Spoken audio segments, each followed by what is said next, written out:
Sebuah video memperlihatkan pasien COVID-19 dirawat di depan instalasi gawat darurat (IGD) Rumah Sakit Umum Pemerintah (RSUP) Karyadi Kota Semarang, Jawa Tengah, viral di media sosial.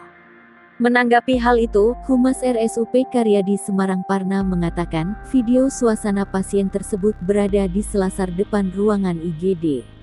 Hingga saat ini, kata dia, keterisian tempat tidur atau bed occupancy rate (BOR) di IGD RSUP Karyadi hampir terisi penuh.